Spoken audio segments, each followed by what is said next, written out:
All right, welcome everybody to our weekly wealth creation course. I am Jerry. I'm the owner and founder here at Wealth Dynamics. I want to just thank everyone for joining me tonight.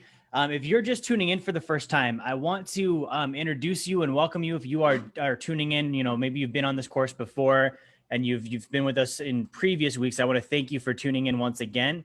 The point of this is financial education. Okay. So if you're just tuning in and you've never seen anything that we've done before, every Friday we do a course, and that course is always on the topic of money. Okay. I hate to be the spoiler, but that's all we talk about is finances.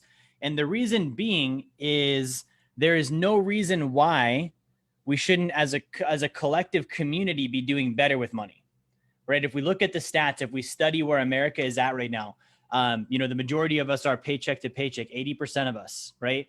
60% of us admit to having less than $1,000 saved. Okay. The average retirement account, I think the balance is like 30 grand, right? The average retiree, they're going to be running out of money in that retirement account within 10 years of retirement. So when we look at the stats, people are not winning with money. Yet it doesn't make sense that we shouldn't, right? We have all these myths about, the top 1% and how they're evil and money makes us greedy and it ruins everybody. Then why do we work? Tell me, why do we have jobs? Why do we go to college? Why do we go to school to earn income if money is evil and it makes you an evil top 1%er? And riddle me this: why is every single president we vote for some old white guy who's a top 1%er? Right? So when we think about this money thing, like there are some truths behind, people using money for wrong purposes, maybe people having wrong intentions with it. However, it doesn't change the fact that we need it. Okay, I had someone comment on one of my posts the other day. It was about how money is a point system, right? Finances are a point system, right? And what I mean by that is it tracks our behavior. When we behave a certain way, we acquire finances, right? When we don't behave correctly, just one second. Could you log this in on the internet?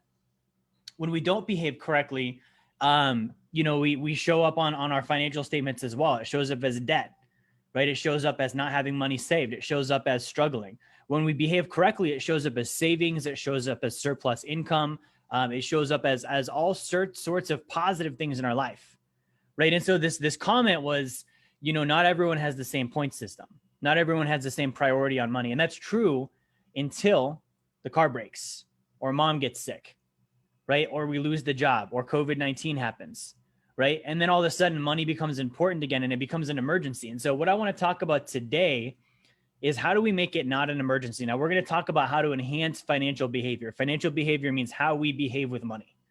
Okay, how we behave with money. The way we behave with money is what that point system is showing us, right? So we've got a couple of questions here. Can you talk about using life insurance for personal loans? Austin, I totally will address that. We'll cover that at the end, so tune in. If you guys have questions, make sure you drop those in the comments. We will cover those at the end.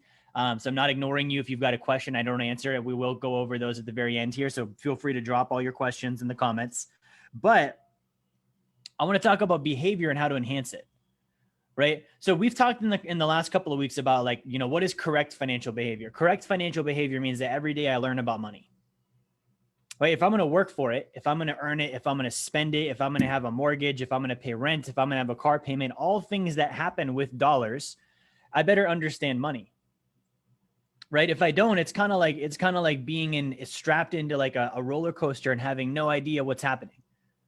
Okay, that no wonder it's such a scary topic for people. It's like that plus being blindfolded. Okay, so that's the first thing. Second thing is every day I've got to earn income. I've got to do something to earn income. Again, earning income is an action, not a result. So just because I didn't earn income, meaning money didn't show up, doesn't mean that I can't do something to produce income. It doesn't mean that I can't make some calls. It doesn't mean that I can't work some time. It doesn't mean that I can't help someone. Those are all things that count as earning income because it's the proactive action that causes the income to show up on the back end. And then finally, the last behavior is accounting for expenses. Because I need to account for my expenses. I need to look at where do I transact? What are those transactions doing? Where are they going? Are they benefiting me? What's the return on investment? Are they enhancing my life? Are they harming my life? Is it a neutral where I'm not getting anything out of it? Right? Those are the three things we've got to do every day.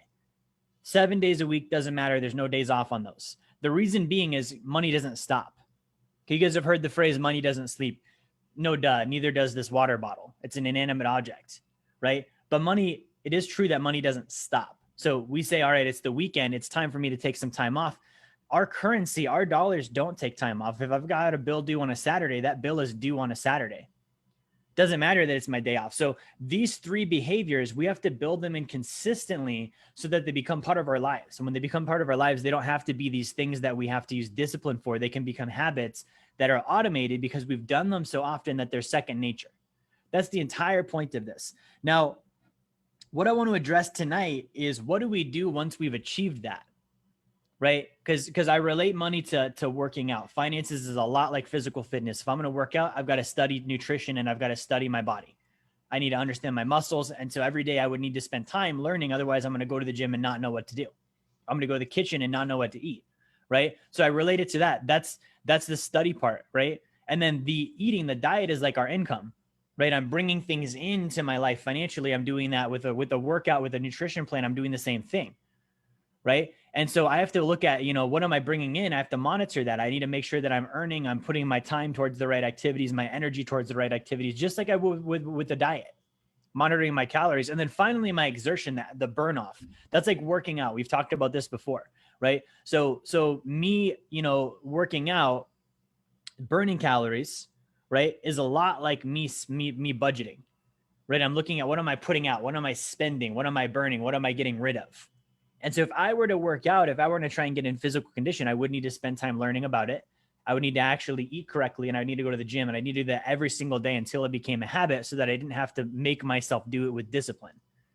Because we all know what happens. There's a reason why the number one New Year's resolution is work out more. And then 10 days into it, we all quit, right? Because it's not a habit. Life comes up, priorities change. We get tired of it. We get discouraged. And the main reason is we don't understand it.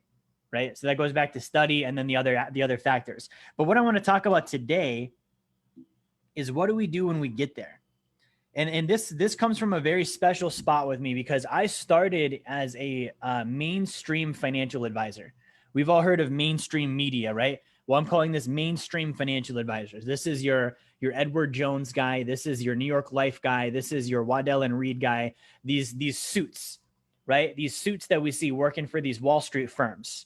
And they sell stocks and they sell bonds and they sell annuities and they talk sophisticated and they have all of these great words and they sound very intelligent. And we feel inferior when we sit with them because we don't know what the hell they're talking about.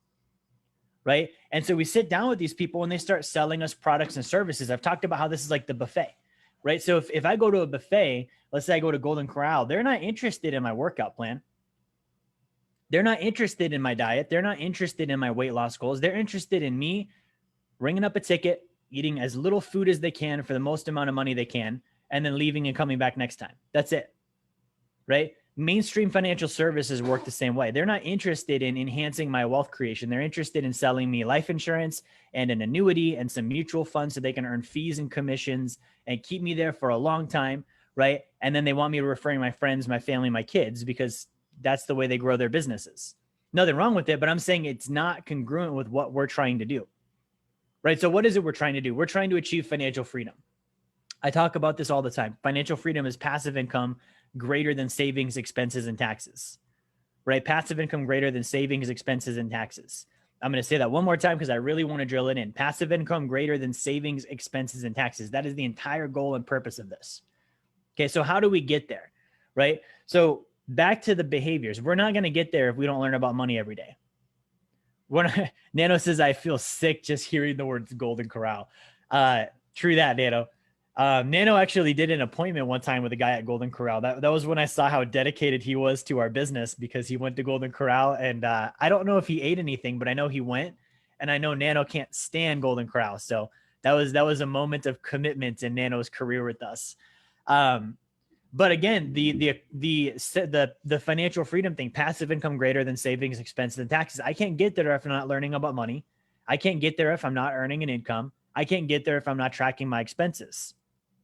Those are all things I have to have down. But once I get there, there are certain tools that help me get there and they enhance my progress. Okay. And working out, this is a lot like taking supplements. Okay, I'm really big into working out. I work out every day. I used to be a competitive bodybuilder, right? So I'm big into like my fish oil, my multivitamins, my protein powder, my pre-workout, right? I've got a whole, and they're all things that I've researched and found the right ones. And I take them at the right times because I know that they cause an effect for my physical health That effect is important. It's important when it happens, and it needs to be optimal. And so I'm very big on that. Finances are the same way, right? So I'm going to sketch out a couple of things. Now, before we get into the meat of tonight's course, I want to say a couple things that I always say. First things first, guys, ask lots of questions. If you're on the stream tonight, you've never been here before, ask questions in the comments. We will address them at the end. And if you're on Zoom, as usual, we'll go live. If you're on Facebook, we'll answer your questions in the comments. Same thing with Instagram, right? So ask lots of questions. Second, like I mentioned about the Wall Street suits, if I ever start sounding like one of those, meaning I'm using words that you don't understand, okay, I'm throwing out a terminology that goes right over your head, right? If I ever start doing that, I need you guys to let me know and stop me, okay? Because that's basically putting you in a position where you can't learn, and that's my fault. If I'm using words you don't get, and hopefully one day we get to the point where you know them all. But if you're like, hey, I don't know these words right now, you're using a bunch of stuff I don't understand, stop me and let me know so that we can handle that and we can get back on track with some more simple vocabulary, right? So let me know that. And then third, lastly, be respectful, right? If you're in the comments, particularly Instagram, you guys tend to be the most ridiculous in the comments. If you're in the comments, I want you to realize there are people that tune into this course on purpose because they want to learn about money and they want to improve their lives. Okay. So think about that. It's a Friday night. Right now I'm Central Time. It's 9 p.m. I've got people that are on East Coast, 10 p.m. I've got people Alaska time. I've got people Pacific time, Hawaii time. Just because they're not on Instagram doesn't mean they're not watching. Some of them are on Instagram, some of them on Facebook, YouTube, whatever, but they're here on purpose because they care about their Friday night. They want to learn. So if you're going to be disgusting, if you're going to be distracting, if you're going to be inappropriate, if you're going to be critical, any of those things, please just leave, because there are people that actually want to improve their lives, right? Right. I talk about there's producers and consumers. Producers, they bring in and they produce more than they take. They always have a surplus and an excess. So on an extreme like this, a producer is going to ask a lot of questions. They're going to be engaged. They're going to be sharing it. They're going to be involved. They're going to want to learn. A consumer, they just take, right? They just take. It's give me my stimmy check. Give me another free thing. Let me take. If you're a consumer on this, it's going to be the guy that's inappropriate, that's critical, that's rude, that's distracting, taking, and not giving any value. Okay. Now, outside of this, we're just saying if you're a consumer, get off the feed tonight. But outside of this in life, if you're a consumer and you don't become a producer, you will always live poor. I used to be that way. I used to consume and take and add no value. I was poor, right? Nobody's going to be successful if they're a consumer. So be a producer, be self-aware. Okay. So check this out. I'm going to sketch a couple of things. And if you guys are on Instagram, you guys won't be able to see this just because of the Zoom. It doesn't interact with Instagram. So if you would like to see the whiteboard that I'm going to be sketching out tonight, you can go to my Facebook. But we're talking about behavior and we're talking about progress. So we talked last week, we talked about how we need to learn, we need to earn, and we need to account every single day for our finances. Okay. The thing we're talking about now is how do we start to add things in, right? We're talking about services, financial services. How do we start to add these things in? Now, this really goes in with the phases that we are in, right? So one of the things that I want to talk about is I want to talk about magnitude, order of magnitude. Right? Order of magnitude. What this means is it means there's a certain sequence, right? There's a certain sequence with finances, with money that happens in order of importance and with timing, right? So there are certain services that I will add in that are going to have a more important priority as far as an order or an importance level. And there's also going to be a timing factor when I do these things. So the first thing I'm looking at is I'm looking at this order of magnitude. What is the level of importance and what is the timing of these services that I'm going to be adding in? Okay. The second thing is I need to understand the purpose. I need to understand the purpose of a service. Okay. Now, this is different than how it works.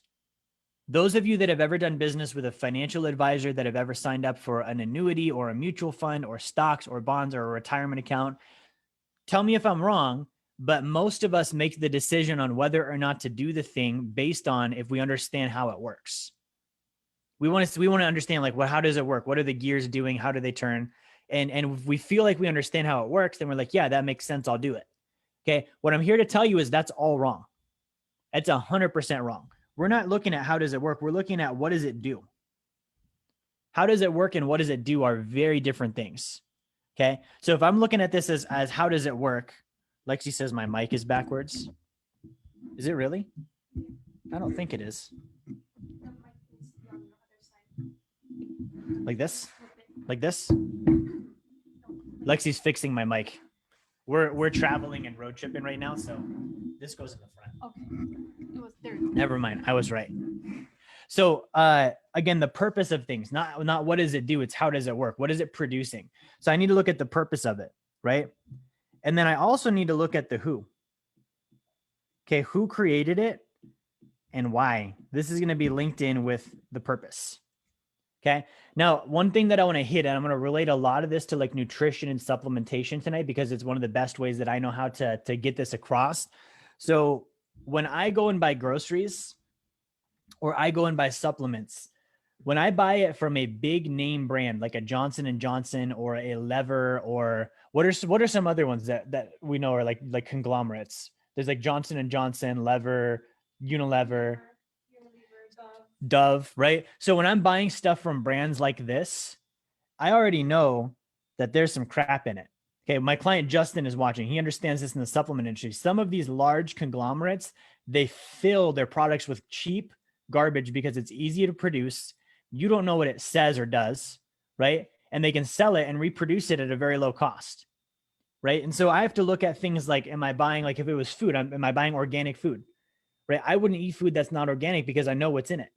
And I know what's not in it, right? With supplements, I'm not going to take supplements that I know have chemicals and elements that I shouldn't be putting in my body, right? There are companies that profit off of that, right? Their job, their goal in life is to sell you garbage, to sell you, food that gives you cancer, diabetes, and whatever else, and supplements that make it happen faster. And it's going to look attractive and everyone around you is going to be doing it, but it's killing you, right? And so with financial services, it's the same thing. The big name brands are not selling you the equivalent of organic.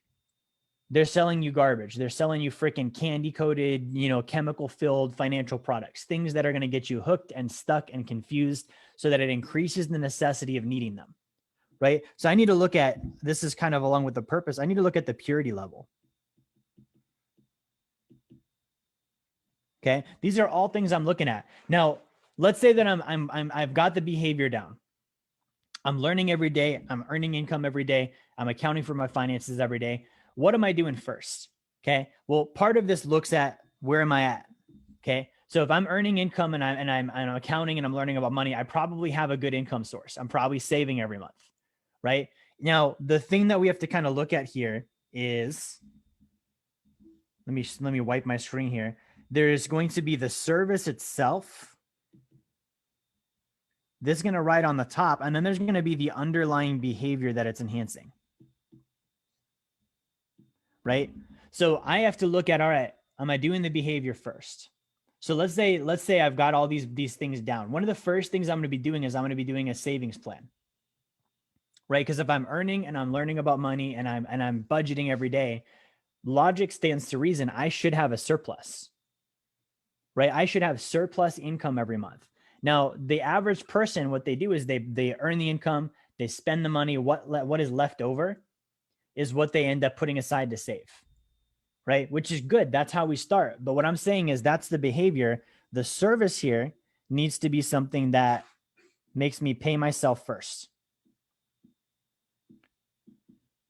Okay, because again, we're looking at how do we enhance. If I'm already saving because it's an after effect, how do I make that even better? Right? How do I take something good, saving money at the end of the month, and make it even better? Well, the first thing that I would do is I would force it so that it happens before anything else. We've talked about this. The IRS, they make sure they get paid first, man.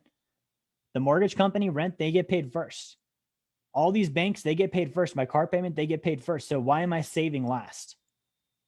Okay. So the behavior is the first thing that I'm looking at. Is I'm already saving. How do I make it better? I'm going to make sure that I pay myself first, right? So this is an enhancement feature. And then I'm also going to look at the where am I saving, right? So I talk about, it's not just what you make, it's what you keep, but it's also not just what you keep, it's where you keep it. So in this scenario, I'm looking at a service that's going to enhance my ability to save by helping me pay myself first and putting that currency into the right area. Again, if you guys are on Instagram, we'll handle comments at the very end. So feel free to drop them and we'll handle those at the very end of the feed here. But again, guys, if we're saving, this is what we're looking at. Okay. Now this then translates into, well, what should we use? Right. So if I'm trying to pay myself first and I'm looking at where I'm putting it, the reason where I'm putting it matters is what I'm able to do with it while it's there. How long does it have to be there for? What are the taxes like of that area? Right. And so if I'm looking at the where, I'm looking at things like gold. I'm looking at things like silver. Okay. I'm looking at things like life insurance. These are where I save. This is my forced savings plan. Now check this out. We talked about a couple of different features that we have to look at. Okay. The first thing that we have to look at is we have to look at, okay, what is the intention of these? Okay, so if I'm looking at gold and silver, okay, what is the intention of gold and silver? Why would I put money in gold and silver? Well, first of all, I need to understand, this goes back to the learning, there's a difference between currency and money. So really, I should stop saying the word money. I'm still using it because if I say currency, a lot of us don't know what I'm talking about. US dollars are currency. They're backed by nothing. Right? They're paper and they're digits. There's no underlying value. Okay. Now, if I look at gold and silver are real money. That's actually a store of value. It's got a 6,000 year track record. So one of the first things that I'm doing is I'm paying myself first, which I can really do with anything. I can do that with stocks. I can do that with my 401k. I can do that with an IRA. I can do that with a bank account. So it doesn't take a lot for me to be on a forced savings plan. This one is pretty easy to do. But I need to make sure I understand, all right, well, where is it going? And so one of the things that I would look at here is I would look at, okay, well, I want to get out of currency and into money. So that's why I would use gold and silver. Okay, the purpose of this is to outpace inflation, right? So if I'm outpacing inflation, it means that every year our dollars buy less and less. It's going to take more and more dollars every year to buy the same things, right? So you see milk go up in price. It's not because milk is more valuable. It's because dollars buy less things. You need more dollars to buy the same milk. Gold and silver help protect against that. The other thing is gold and silver cannot be manipulated. Okay, US dollars can. They can print it. They can reduce interest rates. They can make the value of it fluctuate. If I buy an ounce of gold, that is an ounce of gold no matter what. Sure, if you denominate it in dollars, if you measure it in dollars, the value of it in dollars might change, but that doesn't change the numerator, which is 1 ounce of gold, right? 1 ounce of silver. It doesn't change. No one can manipulate that. So that's a factor there. The second thing is it can't be printed by anyone else. It can't be controlled by anyone else. So those are all reasons why I would save it, right? We talk about where does it come from? Okay, well, there's nobody that creates gold. Gold is something that I would get, from literally, if you want to know the way gold is built, a supernova, which is a giant star, has to explode. And there's basically a nuclear reaction which causes gold to form. And then that gold has to land on planet Earth. Okay. And then when you mine gold, silver comes out as a byproduct. So nobody can make gold, right? It's basically up in outer space. It's something that's very limited in supply. So I know that the purity level is there, right? Gold is, gold. I'm buying 99% pure gold. It's 99% pure gold, right? Now there's no manufacturer behind it. There's no company out there that's, hiding razor blades in the apple and hoping I buy one and bite it. So I know that this is something that is well-intentioned. It's pure. I can use it, right? Just like with a supplement. Like if I were to take like a organic natural supplement that humans can't manufacture and I got it from the natural source that it actually comes from, then I don't have to worry about, is it contaminated? Is it bad for me? Right? So this would be part of the question of where. But I want you to understand these things enhance the behavior. So what I wouldn't do is I wouldn't say, all right, let's take someone that's not saving money and let's put them on a gold plan or a silver plan or even a life insurance plan because they weren't doing the behavior in the first place, right? It's kind of like taking a skinny kid that's never been to the gym before, not taking him to the gym and loading him up on protein powder and pre-workouts and steroids and then saying, watch this kid. He's going to get big now. He's not. He's probably going to get sick and die because he can't keep up with what you're putting into him. Same thing with finances. If I take someone that's not practicing the behavior and then I plug them into, a gold and a sacred account and a this and a that, and they don't even know what the hell to do to start saving money on their own, this is actually going to be like, I used to do this when I was a kid. I was staking fields at my sister's ranch. They're on this giant 100-acre ranch. So every couple of years, we'd have to go through and pull all the sticks out of the dirt. So one game I would play with my brothers is I would tie a rope around my waist and I would tie the other end of it to the back of the truck. Okay. And then my brothers would drive and I would have to run as fast as I could without getting pulled on my face through the dirt. Okay. It was fun for me, but for somebody that's not been ever saving money before and they're not budgeting and they don't understand finances and they're not earning good income, for us to then stick them on a forced savings plan is like tying the rope around their waist, putting it on the back of the truck and speeding off when they've never ran before.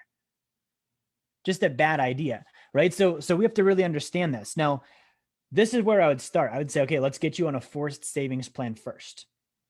Okay, if you're using life insurance, this would be another one that's a forced savings plan. It's going into a vehicle that literally the banks that take your money, that's where they put their money. You give money to a bank, they stick it in life insurance. That's what's happening.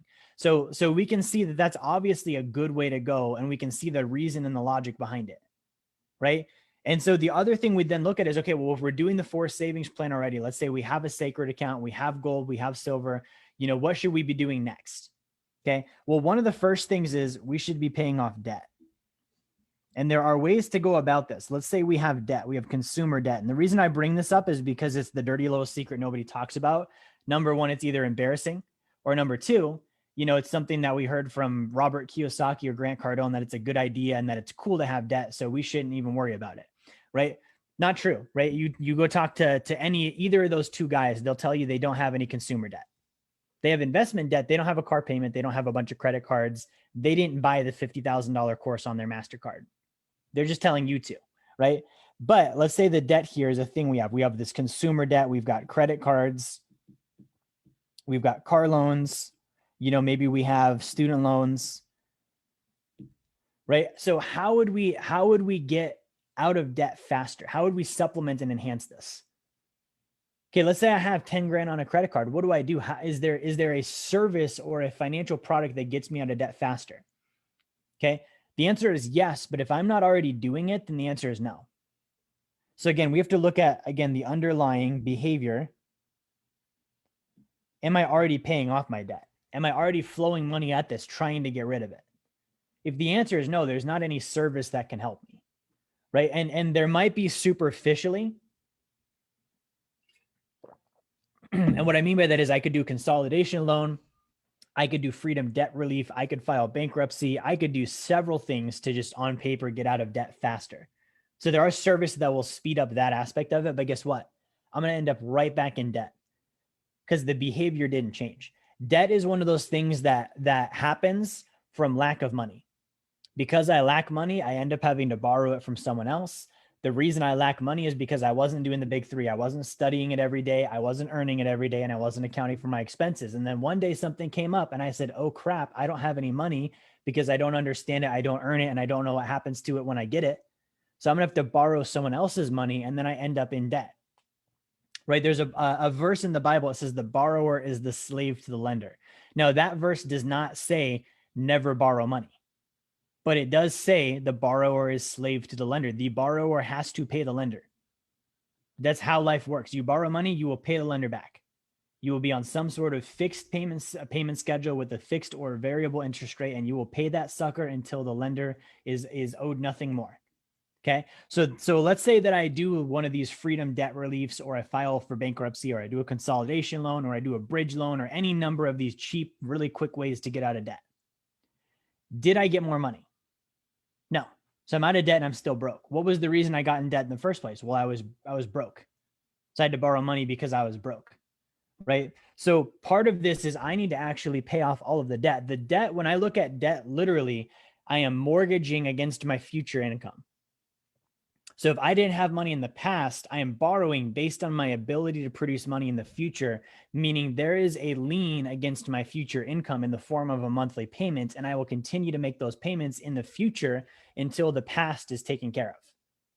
So part of this is just freaking doing the work. It's like getting fat. Like no offense to anyone, I've been overweight, not to the degree that some people may be, but I used to bulk up to 215, 220 when I was a bodybuilder. And then I would hate it when it came prep time because I then had to lose all of those excess calories. Debt is like excess calories, but for finances. I earned too little, spent too much. It went on to, instead of a fat roll, it's a debt roll. I got to burn off the debt roll now. There's no way to do that other than walking on the damn treadmill and eating right and going to the gym. I can get liposuction, but if I don't stop eating cheeseburgers and donuts, it's going to come right back. Right? So if I look at this, the behavior is the thing that I have to master here. I have to change the behavior. If I'm in a condition of earning too little, spending too much, and then I just wipe my debt clean with a bankruptcy or Freedom Financial, I'm still eating financial cheeseburgers and donuts. I'm going to be in debt again. So by actually behaving to pay off the debt, I can make progress now because I have adapted and learned the behavior. And most people, if they've got debt, they're in debt long enough that they're going to like really learn if they have to pay it off. By really learn, I mean, it's going to be a thing that they develop as a habit because they did it so long that they don't want to do it again. Any of my clients that are in debt right now, and it's not a thing to be ashamed of. I've been in debt too. We got to dig our way out just like we dug our way back in. So what is the behavior? That's the behavior. And then there are ways to speed this up, right? So we have something called the debt buyout.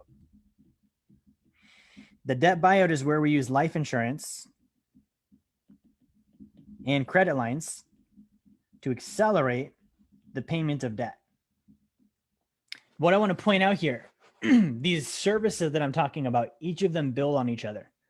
So this is a key factor. Each of them build on each other, just like with a supplement, right? So the previous thing I said, if I'm just starting out, the first thing I should do is I should get on a forced savings plan, so long as I already am actually saving money. To do the debt buyout, guess what? I would need to have already been on the forced savings plan. You see that? So if I'm not saving money and then all of a sudden I'm like, I want to do my debt buyout and I don't already have a forced savings plan, it's not going to work. Okay. So I have to already be on a forced savings plan, which is building upon the last step of get on a forced savings plan first. Now we can go handle your debt because you have one.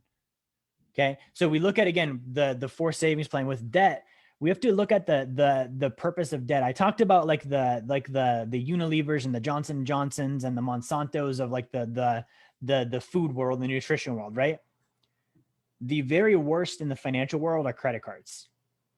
That's literally like Marlboro. Like you might as well be smoking and taking drugs, financially speaking. Like there's no positive ROI on using credit cards for consuming, any sort of consumer purchase, right? So if I have credit cards, I've got to look at, okay, I literally I've got the worst possible financial tool available right now. Like fully taking advantage of me in every way possible, APRs through the roof. Like this is like terrible for me. That's already a product. So realize I'm already on a product. This is different than not saving money. If I'm not saving money, I'm not already on a product. I'm just not doing anything. A credit card is a product, right? So it's like when I did bodybuilding, right? I did a little bit of anabolic steroids in my day. I knew some people that did too. And so there was this thing that if you took the wrong steroids, you would get something called gyno. Gyno means that you got dirty steroids that had a bunch of excess chemicals and it produces way too much estrogen and you actually start growing boobs as a man. So you could always spot someone in the gym that was on low quality steroids because they had puffy, they had boobs, right? From taking terrible steroids. This is like what that would be. They're taking a supplement. Obviously, they didn't know how it works. Obviously, they weren't maxing out what they could do naturally. Obviously, they didn't have their checks and balances and understanding in place. Otherwise, they wouldn't have taken something that give them gyno. They took it. Now it's too late. Getting rid of gyno it's work. Probably going to need surgery, right? So if I have credit cards, realize I took supplements, financially speaking. These supplements have negative side effects. And I not only have to continue doing positive behavior, I also have to mitigate the negative side effects of this wrong supplement that I took with my finances. That's two things. That's not one thing. That's not increase income and save money. That's increase income, save money, and also fight off the financial gyno. Okay. So realize that. So what we're doing with this is we're saying, okay, we're going to use life insurance. We're going to build up our cash. We're going to use that to buy our debts back. Because in the banking world, that's what they do. They sell your debt as an investment. It's called factoring. They'll take those payments. The reason why I say that the interest rate doesn't matter is because it doesn't. Okay. So when you get money, when you take a loan out with the bank, I'm going to give you some insider information here. When you take a loan out with the bank, what they do is they take the payment that you're giving them. They say, okay, we did a car loan with Jerry. Jerry's giving us $350 a month. It's a 7-year car loan, right? That 7-year car loan at $350 a month, that's $350 times 84 months. 7 times 12 is 84. So what's the math on that? Do you have a calculator, hon? Yeah. What's 350 times 84? 350 times 84? Yeah. 29,400. Okay, 29,400. So they're saying, okay, we're going to get collectively $29,400 off of Jerry over the next 7 years, right? But we don't want to wait 7 years. We want to get the money now. So they sell the future value of that payment at a discount to a bank that does want the payment that will advance them the cash.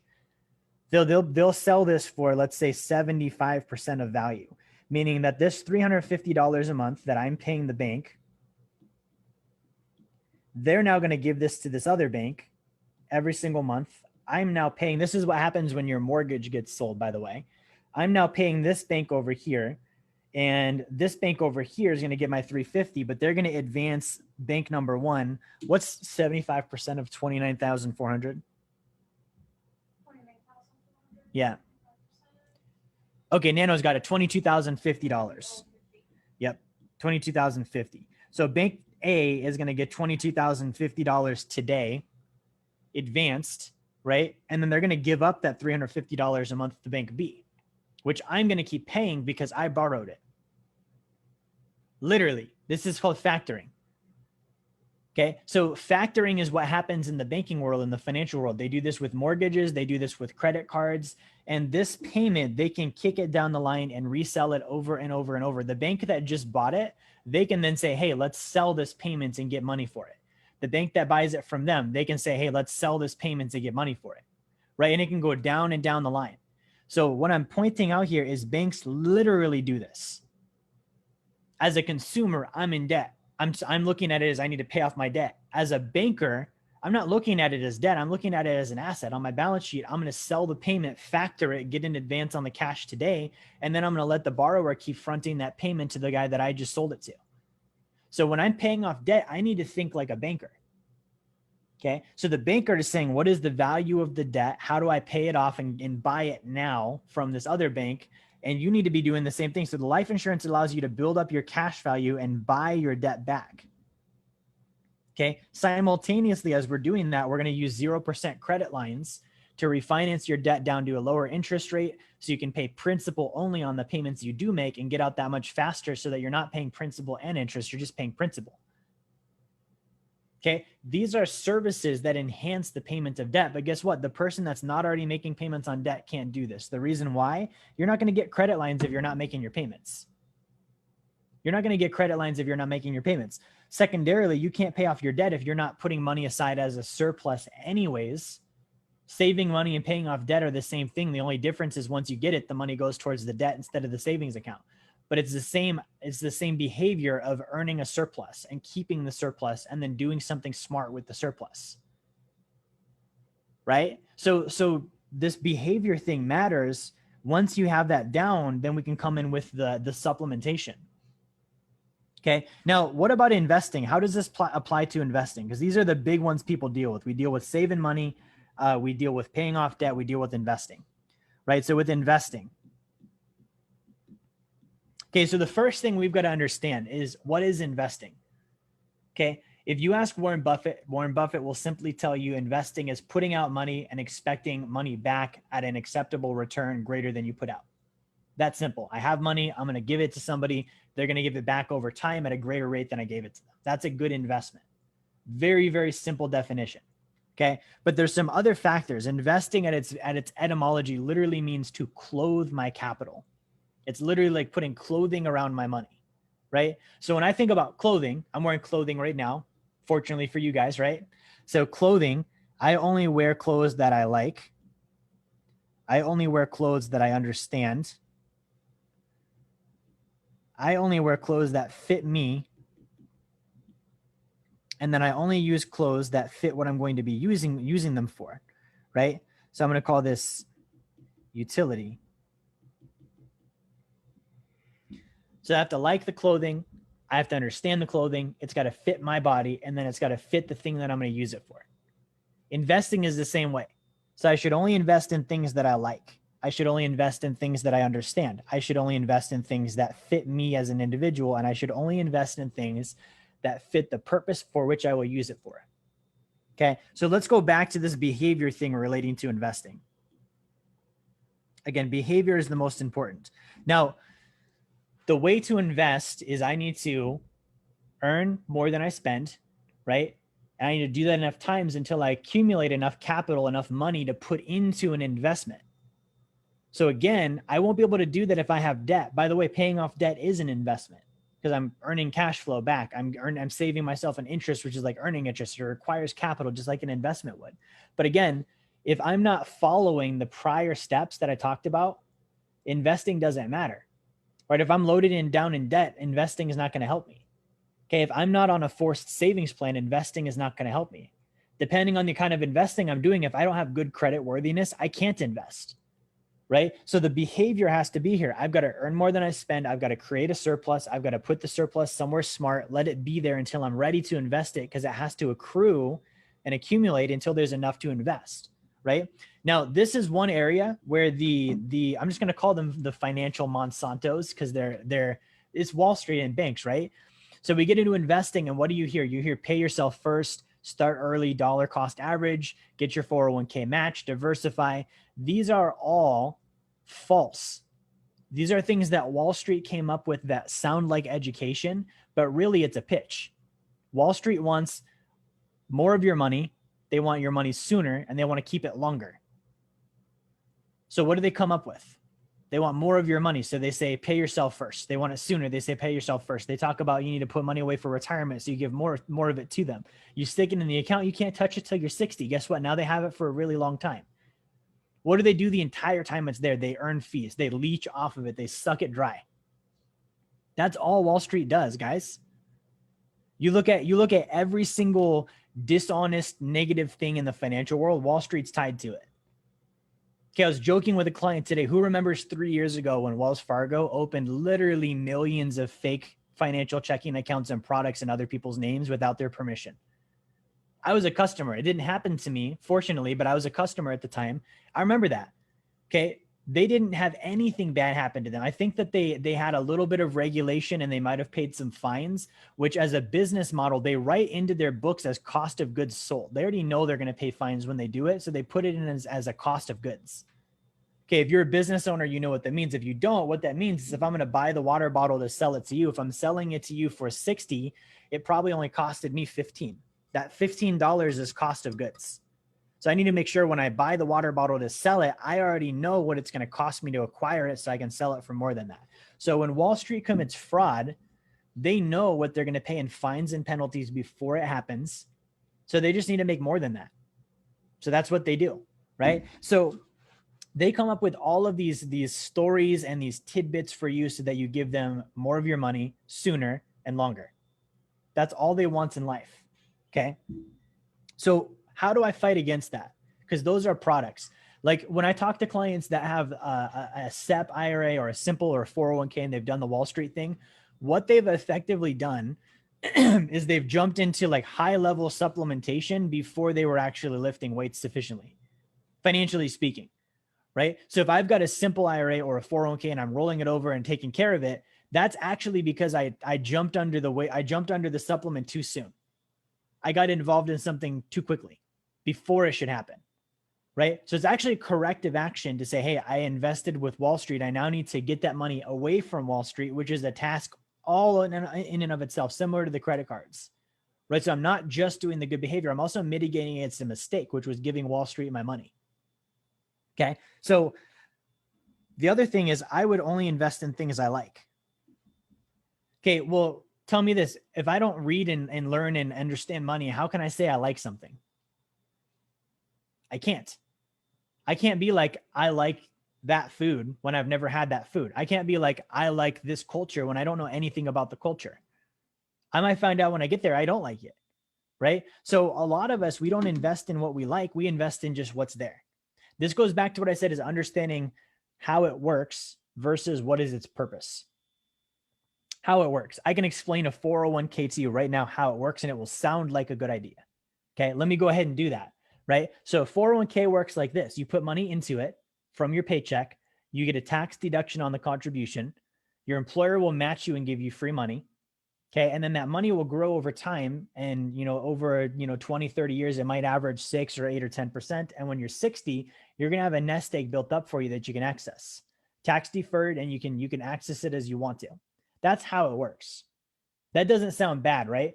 But when I say the purpose of it, the purpose of a 401k, do we actually even know this? Do we know what the purpose is of a 401k? Okay. The purpose of a 401k is income deferral, getting paid later. That's why it's called a deferred compensation plan. Compensation means getting paid, deferred means later. So the purpose of a 401k is for you to get paid later. Okay, well, what happens to the money in the meantime? Wall Street gets paid. Okay, so you get paid later so they can get paid first. That's the purpose of a 401k. We really break that down. Right now, you pull the money out of it. Who gets paid first before when you pull the money out? The IRS does. So Wall Street gets paid first. The IRS gets paid second. You get paid last.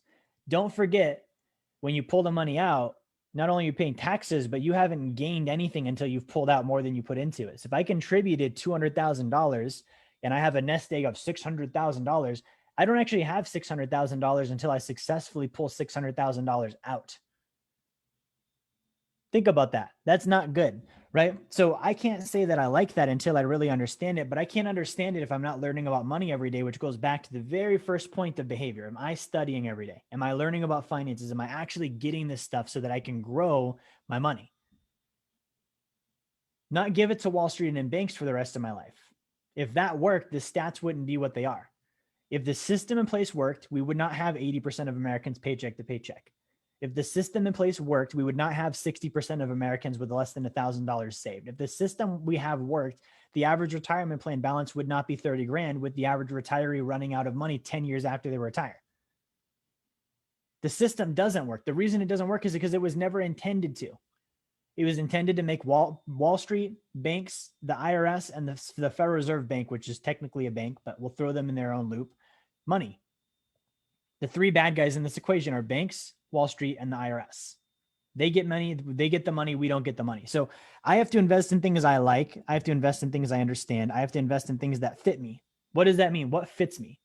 What's my risk tolerance? What do I like? What do I not like? One of the things I don't like losing money. I don't like volatility. So anything that loses money and has volatility does not fit me. So that's kind of more subjective, but you have to know that about yourself, and you can't know that about yourself until you go through and understand the behavior, right? Just like with working out, there are certain exercises that fit me. There are certain ones that don't. I cannot for the life of me bench with a barbell. It destroys my elbows, my shoulders, my wrists.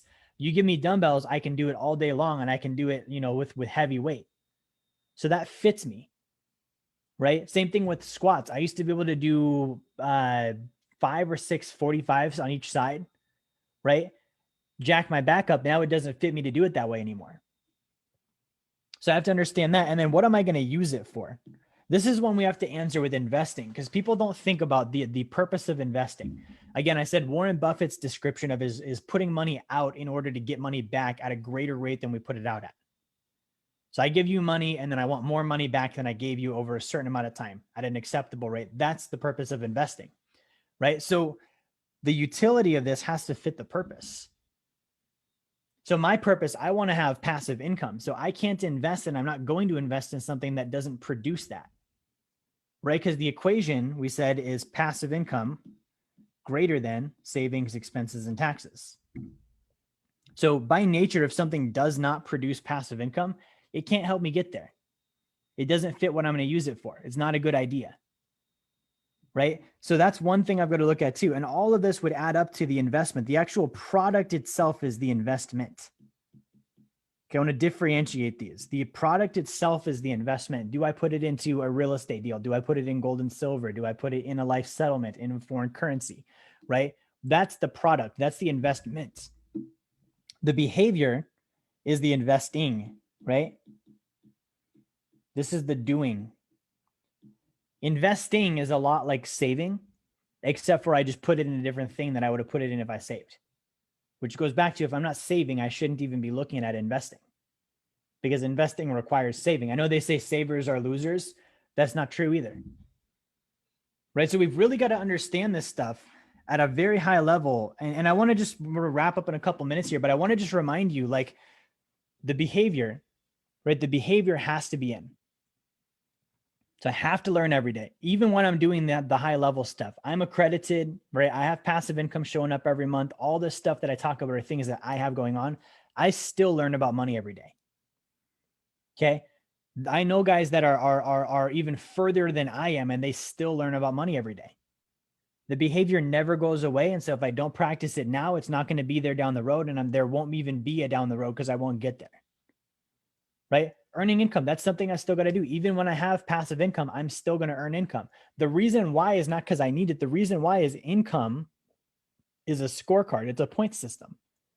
When I earn income, that is a representation that I added value to somebody. I knew something, I added value and exchanged it with them. And the byproduct of that is money, currency showing up in my bank, whether I know that or not, whether I care about it or not, whether I need it or not. It's still a point system. Right? So if you look at people that are financially free, they don't just stop. They don't just unplug from life and go sit on the beach and do nothing. They still produce value. Now, they don't do it because they have to. They do it because that's intrinsically what comes out of them is value.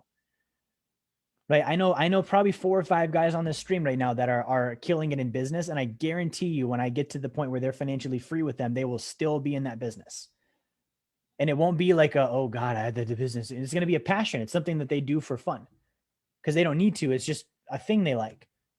Same thing with the accounting, right? If I'm not accounting for my expenses, I'm not rating my transactions, I'm not aware of where things go, then at a small level, I'm never going to be financially free because I won't have the surpluses. Like I had some guy tell me, I don't budget, I just pay myself first.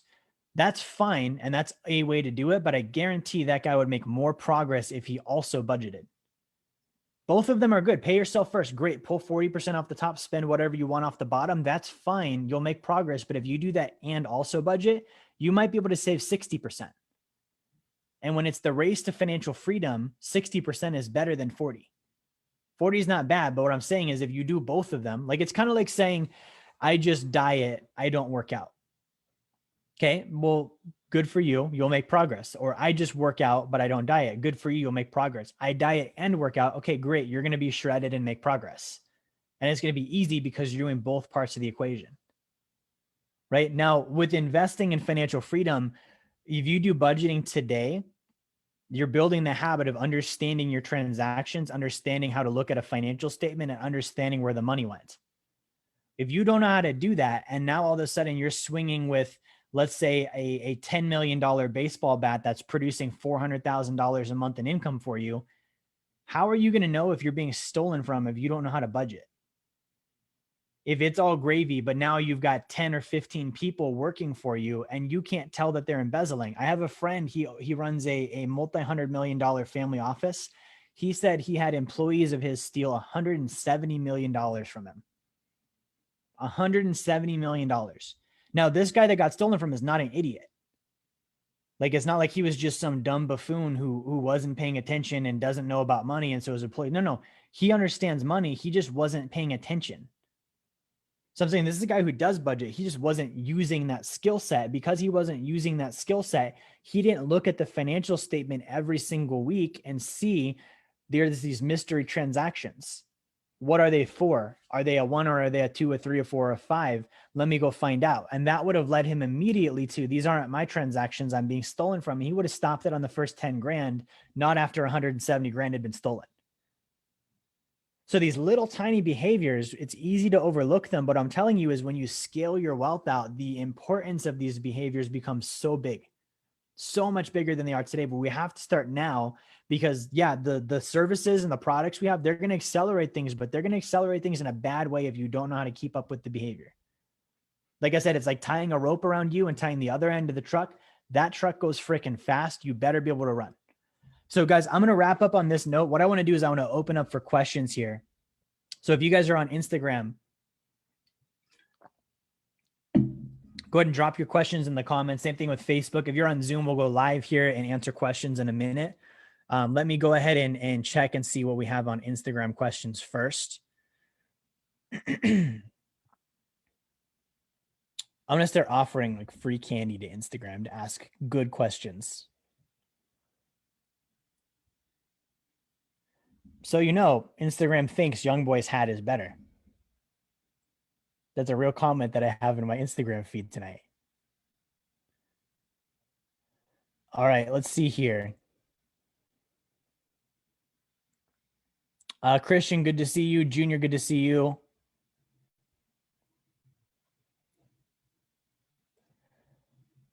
Let's see here.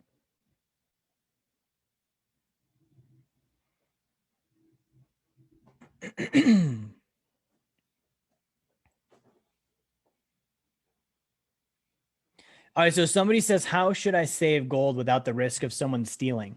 So this is a good question. So one of the concerns that comes up is if I buy gold and silver, if I save in gold and silver, it can easily be stolen. Um, so could your car and your silverware and your underwear and everything you have in your house. Has it?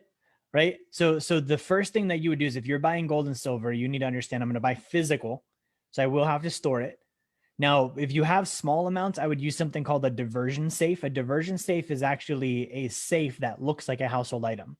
Very convincing too. You can get dictionaries, Bibles, paintings, shaving cream jars, axe cans, water bottles, soda cans, and they're basically hidden safes. You would open it up and hide your bullion inside of it.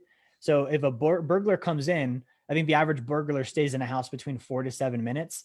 They're not like, let me check the peanut butter jar. Right? They're looking for like the valuables that are apparent because they're trying to get in and out. So if you use a diversion safe, that's a really good way to put, something that's discreet and protect it that way. You can also use an actual safe, right? So if you use a fireproof safe, make sure it's heavy. It's something that someone can't just pick up in one hand and walk out the door with. And then also you can save it in a third-party depository, which is a secure vault. So those are all ways to save in gold and silver without the risk of someone stealing it.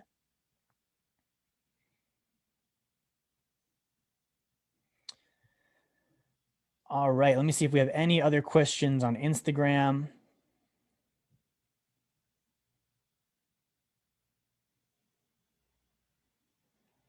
Someone says, thank you so much for sharing about money with us. You're very welcome. So question here from Official Oscar. Best way to set up a plan to invest. So again, I would make sure first you're on a forced savings plan, right? Forced savings plan, you're paying yourself first. Investing, again, is clothe your capital. So don't do anything with investing until you find something you like, you fully understand it fits you and it fits what you're going to use it for. There is no rush to invest. Okay, Wall Street, they came up with pay yourself first and start early. Those, again, are both myths. So don't just do something because you feel urgency. With investing, here's my rule. The more urgent it feels, that's a sign that I don't do it. So when somebody's like, do this now, you got to do, I don't do it because that's how mistakes happen. So I like to invest slowly. I like to take my time. I like to understand the deal. I like to make sure that I've got everything lined out before I do it. So really make sure you've got your bases covered, and then you would go in on the investments. All right, I think that is all we have on Instagram. So we're going to go and sign them out for tonight. And let's see what we have on Facebook. All right, good to see Justin tonight. Ben, good to see you. Josue, good to see you.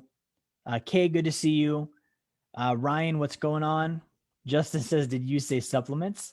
So Justin says there's a lot of garbage in the supplement and financial industries. That is why I partner with Plexus and Wealth Dynamics, companies with great products and integrity. That's awesome. Ryan was just telling someone today about how gold is made by a supernova, which is very cool. This is kind of a neat fact.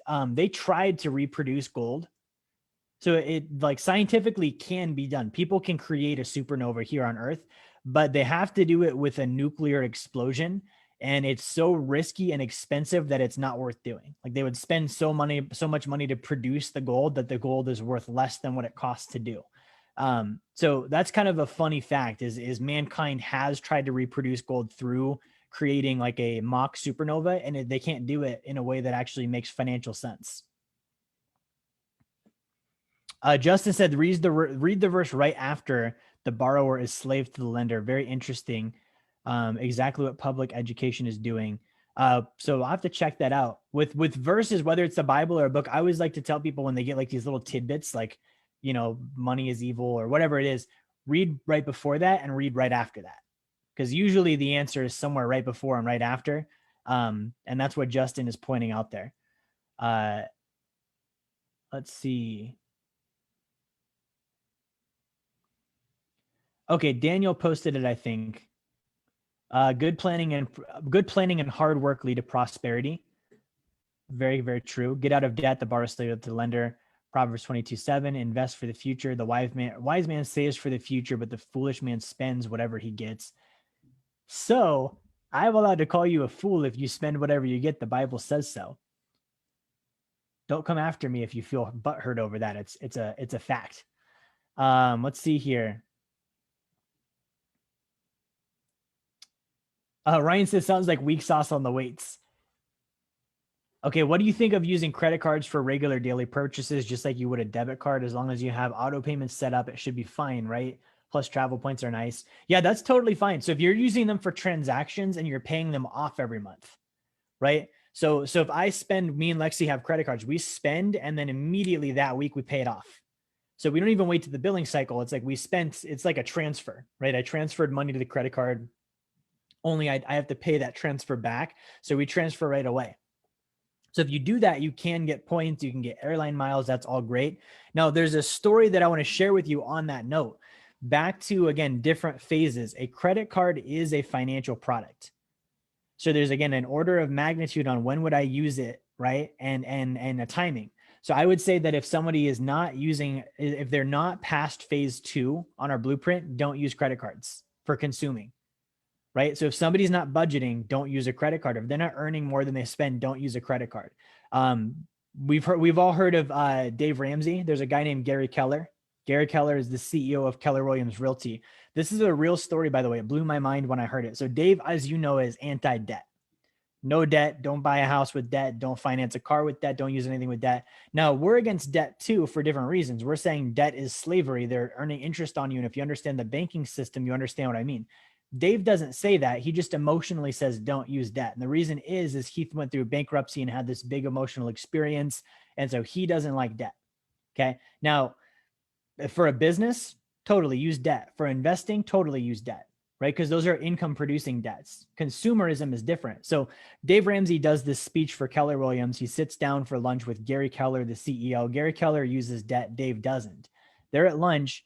Gary Keller sits down with Dave and says, Dave, and he's ordering wine. So he says, Dave, the way that you say don't use debt is the equivalent of an alcoholic. And he says, I'm ordering wine for lunch because I'm not an alcoholic and I never have been. And he's like, just like I can use debt because I've never been an alcoholic with debt and I'm not now. And he told Dave, you were an alcoholic with debt. That's why you can't have a glass of wine. That's why you can't use a credit card. So understand that it's not a diss on Dave, but it's behavior.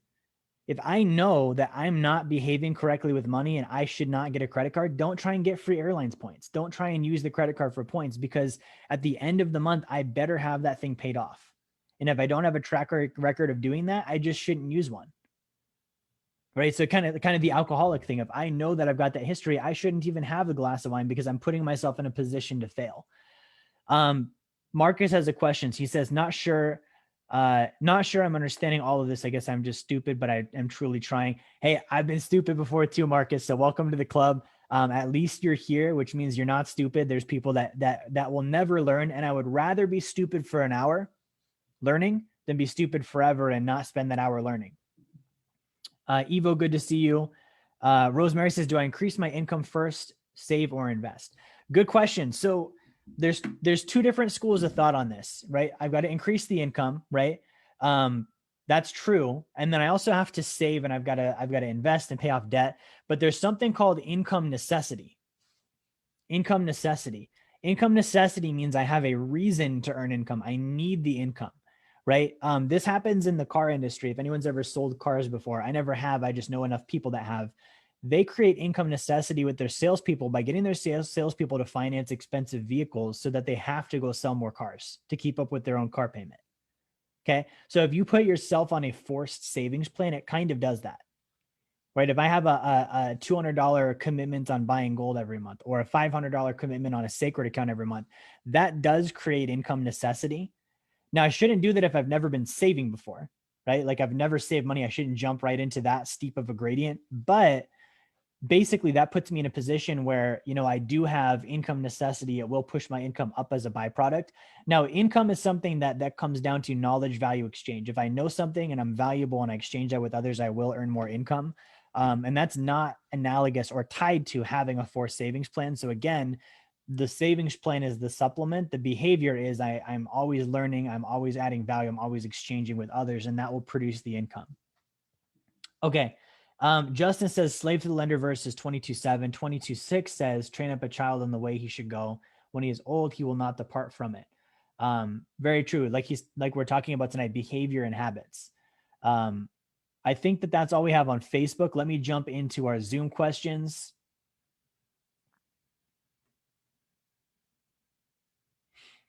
All right, plenty of questions on Zoom. Good to see everyone tonight. All right, let's see what we have here on Zoom tonight for questions. David says, I've been at the buffet for years. I'm pretty sure even the salad at Golden Corral somehow has saturated fat in it.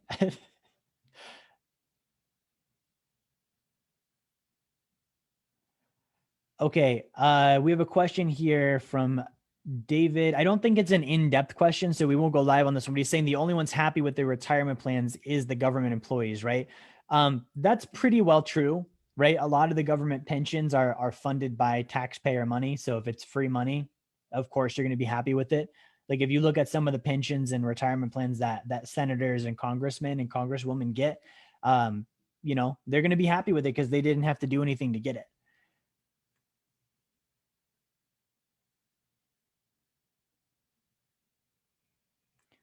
Okay, we have a question here from Avery. Let me go ahead and bring Avery on live here.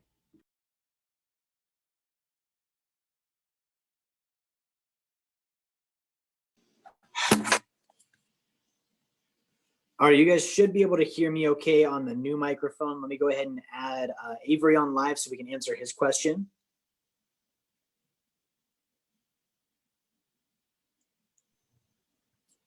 All right, we have Avery. How are you doing tonight, Avery? Being well this evening, Jerry. How about yourself? I'm good. Thanks for asking. So what is your question? Yeah, my question is, well, this is just specifically for you. Being an accredited investor and someone who's been earning passive income for quite a while now, what would you say is most exciting for you in terms of learning financial education, or are there specific topics that you pay special attention to, being in the percentage of the tax bracket that you're in? Yeah, kind of like what do I learn about and what do I focus on? Mm-hmm. Yeah, very good question. So basically what I put a lot of my time and attention on now as far as my own financial education is investment deals, taxes. I spend a lot of time actually studying the tax code. And then I actually do a lot of macroeconomics, which is kind of like large scale economic studying on what is the economy doing, what are central banks doing, what is Wall Street doing, what regulations are coming out. And those are all things that I study now. Now, I still do like to study like very basic. So I'll still learn, I'll go back and refresh on like, ways to increase saving, income, things that I might have done at the very beginning. But definitely today, those are some other areas, like I mentioned, that I put more time into learning today.